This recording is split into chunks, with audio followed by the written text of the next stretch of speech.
પ્રત્યે આદર અને પ્રેમ રહે.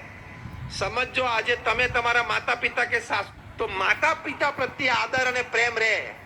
સમજો આજે તમે તમારા માતા પિતા કે સાસુ સસરા પ્રત્યે કોઈ પણ પ્રકારનો કુભાવ રાખો છો. એ લોકો વૃદ્ધ છે, વૃદ્ધ વ્યક્તિ હોય એટલે થોડી જિદ્દી થઈ જાય. વૃદ્ધ વ્યક્તિ થોડી થાય એટલે એને ખાવા પીવાનો ઉઠવા બેસવાનો સમય અથવા સ્વાદ એ કંઈક બદલાતું રહેતું હોય. વૃદ્ધ વ્યક્તિ હોય એટલે થોડા ઇરિટેશન અને ફ્રસ્ટ્રેશન આવે, એટલે કે જલ્દી થોડે ગુસ્સે થઈ જાય, કંઈક બોલી જાય. આ બધું જ વૃદ્ધાવસ્થાના લક્ષણો છે. એ તમારા માતા પિતામાં કે સાસુ સસરામાં જોઈને તમે એના પ્રત્યે કુભાવ રાખો છો અથવા એને ઘરમાંથી દૂર કરો છો, તો તમે વૃદ્ધ નથી થવાના.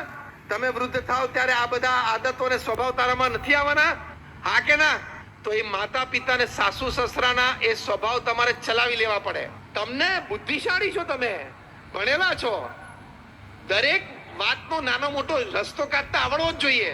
તો એ માતા પિતાની સેવા કરવી જોઈએ. 1991 BAPA સંસ્થાએ અમેરિકામાં કલ્ચરલ ફેસ્ટિવલ ઓફ ઇન્ડિયા કરેલો, ભારતીય સાંસ્કૃતિક મહોત્સવ.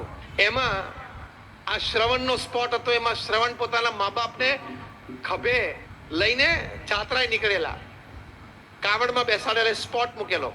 અમારા સ્પોટ ગાઈડ હતા, એ પ્રસંગ બધાને સમજાવે. 5, 15, 25 જણા ભેગા થાય એટલે એને સમજાવે કે આ દ્રશ્ય શું છે ને આ પ્રસંગ શું છે. એમાં ત્યાં મિડલસેક્સ કાઉન્ટી કોલેજમાં જ્યાં અમે ઉત્સવ કરેલો, એના સેક્રેટરી હતા, એક લેડી હતા 35 વર્ષના, મિસ સિલ્વિયા. એમણે આ પ્રસંગ બરોબર સાંભળ્યો અને ત્યાં ને ત્યાં ધ્રુસકે રડી પડ્યા. ત્યારે અમારા સ્પોટ ગાઈડે બેનને પૂછ્યું કે કેન આઈ હેલ્પ યુ, કંઈ મદદ કરી શકું? તો કે ના, લીવ મી અલોન, કમ્ફર્ટેબલ. દોડીને સીધા પાર્કિંગ લોટમાં ગયા. ત્યાંથી ગાડી લઈને સીધા ઘરમાં ગયા. એને મા બાપને કીધું કે તમે ગાડીમાં બેસી જાઓ, હું તમારા કપડાં અને તમારી દવાઓ લઈ લઉં છું. From today I am your Shravan. આજથી હું તમારી માટે શ્રવણ છું. તો એના મા બાપને તો આ શબ્દમાં કંઈ ખબર પડી નહીં. એટલે મા બાપને લઈને અમારા ઉત્સવ સ્થળે આવ્યા અને ત્યાં અમારા બ્યુટીફુલ બોર્ડરલેસ વર્લ્ડ એક્ઝિબિશનમાં સ્પોટ હતો, ત્યાં દેખાડ્યા. અને ત્યાં એમના મા બાપને કીધું કે આ શ્રવણની વાત ભારતીય સંસ્કૃતિમાં છે, એના પરથી મને પ્રેરણા મળી. તમે જીવશો ત્યાં સુધી તમારે મારી સાથે રહેવાનું છે, હું તમારી સેવા કરીશ. 1991 સાલનો પ્રસંગ. ત્યાં ન્યૂજર્સી એડિસનમાં અમારા કાર્યકર્તાઓ આ બેન સાથે સંપર્કમાં હતા.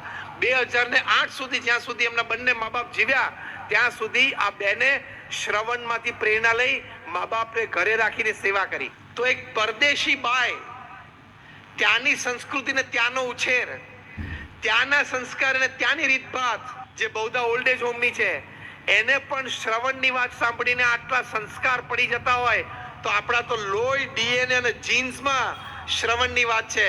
આપણે કેમ માતા પિતાની સેવા ન કરી શકીએ?